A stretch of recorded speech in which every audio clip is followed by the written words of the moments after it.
Important integral question है यार ये। सीबीएसई बोर्ड आपका होने वाला है, एमपी बोर्ड तो हो चुका, तो सीबीएसई बोर्ड का एग्जाम होने वाला है और इंटीग्रेशन में ये क्वेश्चन आ सकता है। देखिए इसके 3 क्वेश्चन टाइप के दिख रहे हैं, 4 दिख रहे हैं, चारों को एक ही तरीके से सॉल्व करना है। अंडर रूट 10x अगर आ गया, अंडर रूट कॉट x आ गया, या x square whole divide by 1 plus x पर पावर 4 यानी क्वाड्रेटिक अपॉन बाई क्वाड्रेटिक का है, और यहाँ पर ऊपर क्वाड्रेटिक भी नहीं है, नीचे सिर्फ बाई क्वाड्रेटिक है। करने का तरीका एक ही है, तो क्या करते हैं हम लोग, इसको सॉल्व करते हैं। जैसे ये वाला मैं सिखा देता हूँ सॉल्व करना, तो बाकी अब सब आपको समझ में आ जाएगा। ये भी बन जाएगा आपसे, ये भी बन जाएगा और ये भी बन जाएगा। मैं तो बोलता हूँ ये और ये दोनों क्वेश्चन एक ही है यार, देखने में अलग लग रहा है लेकिन कुछ सब्स्टिट्यूशन करेंगे तो ये क्वेश्चन ये बन जाएगा। ठीक है, तो स्टार्ट करते हैं इसको करना। तो बाई क्वाड्रेटिक अपॉन क्वाड्रेटिक को कैसे सॉल्व करते हैं देखिए। अच्छा ये 5 मार्क्स का तो आएगा ही आएगा। ठीक है, तो मैं इसको सॉल्व करके दिखाता हूं आपको। इंटीग्रेशन एक्स स्क्वायर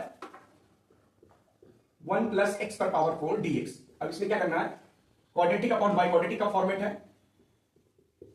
ये बाई क्वाड्रेटिक का फॉर्मेट है। ठीक है, तो हम लोग क्या करने वाले हैं कि एक्स स्क्वायर से ऊपर नीचे डिवाइड करते हैं, ये तरीका इसको सॉल्व करने का। तो चलो डिवाइड करें एक्स स्क्वायर से। तो अगर हम लोग ऊपर डिवाइड करेंगे तो बनेगा सिर्फ 1 और नीचे बनेगा x square plus 1 upon x square d x. अब आप कहोगे सर ये कैसे बन गया, तो 1 को डिवाइड किया तो 1 बाई एक्स स्क्वायर बचेगा, इसका बचेगा एक्स स्क्वायर, तो वही लिख दिया चेंज करके, तो ये बन गया। अब इसमें थोड़ा स्मार्टनेस है, कुछ सब्स्टिट्यूशन है वो चेक करते हैं हम लोग। तो इसको आई मानते हुए करते हैं। ठीक है, थोड़ा बड़ा क्वेश्चन है, 5 नंबर का है, देखिएगा ध्यान से। तो अब ऊपर कुछ मैनिपुलेशन करना पड़ेगा हमें, ये आपको याद ही करना है जो मैं भी लिखने वाला हूं भाई, ये ऐसे ही करना है। इस 1 को हम लोग लिखेंगे, 1 की जगह हम लिख सकते हैं 1 minus 1 by x square plus 1 upon x square. अच्छा ये क्यों कर दिया, तो आप देखोगे तो यहां से ये दोनों कट जाएगा, लेकिन 1 और 1 मिलकर 2 हो जाएगा। तो एक काम करता हूं 1/2 से नीचे डिवाइड कर देता हूं। ये सब्स्टिट्यूशन याद ही रखना है, नहीं तो इंटीग्रेशन क्वेश्चन आपसे नहीं बन पाएगा। और नीचे लिखा है x square plus 1 upon x square. ठीक है, ये डीएक्स है। अब इसको हम अलग अलग कर लेंगे ऊपर के टर्म्स को और फिर इंटीग्रेट कर देते हैं। तो देखिए ये आया था 1/2 रहेगा ही रहेगा। अब अलग अलग क्लब करते हैं, तो इसको एक साथ तो 1 माइनस 1 बाई एक्स स्क्वायर एक साथ, और इसके नीचे ये जो लिखा है x square plus 1 upon x square, ये डीएक्स एक साथ हो गया, प्लस फिर से इंटीग्रेशन का सिंपल, और 1 प्लस 1 अपॉन एक्स स्क्वायर, तो 1 प्लस 1 अपॉन एक्स स्क्वायर और ये डीएक्स, और नीचे रहेगा x square plus 1 upon x square. ठीक है, अब हमें क्या करना है, थोड़ा सा और इसमें दिमाग लगाएंगे। नीचे को कुछ ऐसा बना ले कि इसका डिफरेंशिएशन ऊपर बन जाए, नीचे को कुछ इस तरह ब्रेक करें कि इसका डिफरेंशिएशन ऊपर बन जाए, इसमें भी इसका डिफरेंशिएशन ऊपर बन जाए। तो ये i इक्वल टू i1 और i2 हो जाएगा, ये 1/2 तो सब पे है, तो ये ब्रैकेट लगा दिया। इसको मैं i1 और i2 मान के सॉल्व करूंगा, ये i2 है, तो i1 को सॉल्व करता हूं, i2 अपने आप समझ जाओगे कैसे होगा। तो i1 को फिर से सॉल्व करेंगे। देखिए मैं बोला था लेंथी क्वेश्चन है, 5 मार्क्स का आएगा। तो स्टार्ट करते हैं i1 को, i1 इक्वल टू हो जाएगा आपके पास integration 1 minus 1 by x square, और ये है x square plus 1 upon x square. अब हमें पता है कि नीचे होना चाहिए x प्लस 1 अपॉन एक्स होना चाहिए, ये क्या होना चाहिए x प्लस 1 अपॉन एक्स। तो इसको मैं ब्रेक कर देता हूं, देखिए यहां पर ध्यान से। अगर मैं इसको लिखूं x प्लस 1 अपॉन एक्स का होल स्क्वायर, इसको ओपन करूं तो आएगा a square plus b square plus का 2ab, तो 2 into a into b x कर जाएगा, प्लस का सिर्फ 2 बचेगा।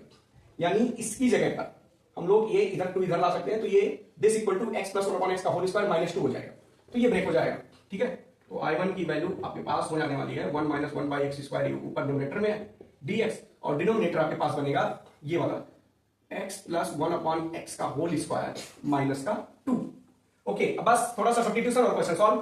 तो आपको x प्लस 1 अपॉन एक्स को यहाँ पर t मान लेना है, और जैसे ही x प्लस 1 अपॉन एक्स को आप t मानते हो तो आपका काम हो जाएगा। तो यहाँ से पुट क्या करने, ये i1 देखो सॉल्व हो गया। और आगे करना है कि नहीं करना, वैसे करना नहीं चाहिए, मुझे आपको आना चाहिए इतना, लेकिन फिर भी कर देता हूँ। तो x प्लस 1 अपॉन एक्स को हम लोग t मान लें, तो अब डिफरेंशिएट करेंगे तो 1 minus 1 upon x square dx, ये हो जाएगा dt के बराबर। तो ऊपर वाला पूरा पार्ट dt हो गया और नीचे t स्क्वायर माइनस 2 हो गया। तो i1 तो सॉल्व हो गया, तो i1 को मैं यहाँ पर मिटा देता हूँ। i2 मेरे पास बचा हुआ है, i2 भी आप सॉल्व कर सकते हैं आसानी से। तो i1 यहाँ से क्या होने वाला है, तो ये i1 इक्वल टू ऊपर हो जाएगा इतना dt, dx की जगह dt, और नीचे हो जाएगा t स्क्वायर माइनस 2, और माइनस 2 को लिख सकते हैं √2 का स्क्वायर। तो अब ये तो फॉर्मूला बन गया x square minus a square, तो ये आप आसानी से कर सकते हो। इसका फॉर्मूला है 1/2a, 1/2a की वैल्यू √2 है, 1/2a log ऑफ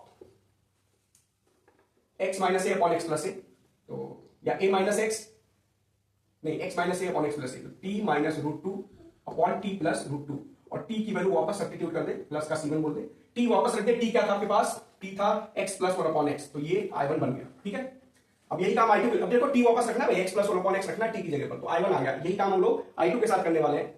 तो आई होप आपको समझ में आ गया होगा। तो मैं i2 निकालने वाला हूं इसका। ठीक है, तो देखिए i2 कैसे निकालते हैं, लिख लीजिए, नोट कर लीजिए, आपको समझ में आ गया होगा। तो मैं इसको मिटा दे रहा हूं। I2 के लिए फिर से क्या करेंगे, तो ये I2 आपके पास इसको माना गया था, तो I2 इक्वल टू फिर से लिखा गया है 1 प्लस 1 अपॉन एक्स स्क्वायर, ये dx, और नीचे लिखा है x square plus 1 upon x square. अब इसमें हमें क्या करना था, फिर से वही देखना था, एक्स माइनस 1 अपॉन एक्स अगर लिखते हैं और इसका होल स्क्वायर, तो अपने पास आएगा x square plus 1 upon x square minus 2 आएगा।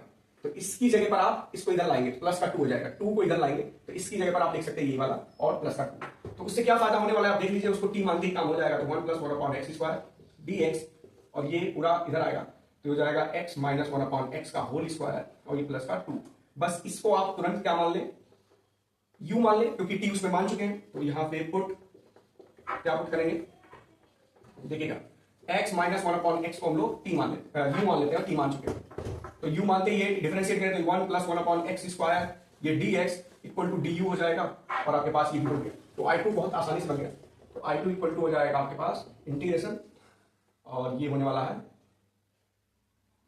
du, और नीचे u स्क्वायर प्लस √2 लिख सकते हैं, 2 का स्क्वायर ऐसा। तो अब ये tan इनवर्स का फॉर्मूला है, तो ये हो जाएगा 1/a यानी 1/√2 tan इनवर्स x/a यानी u अपॉन √2। u की वैल्यू वापस रख दे, ये c2 बन गया, तो अब फिर से इंटीग्रेशन आ गया, क्योंकि u की वैल्यू वापस रिप्लेस कर दे, तो ये इंटीग्रेशन आपका आसानी से बन गया। सिमिलरली मैं बता रहा था, देख लीजिए आपका बन गया होगा।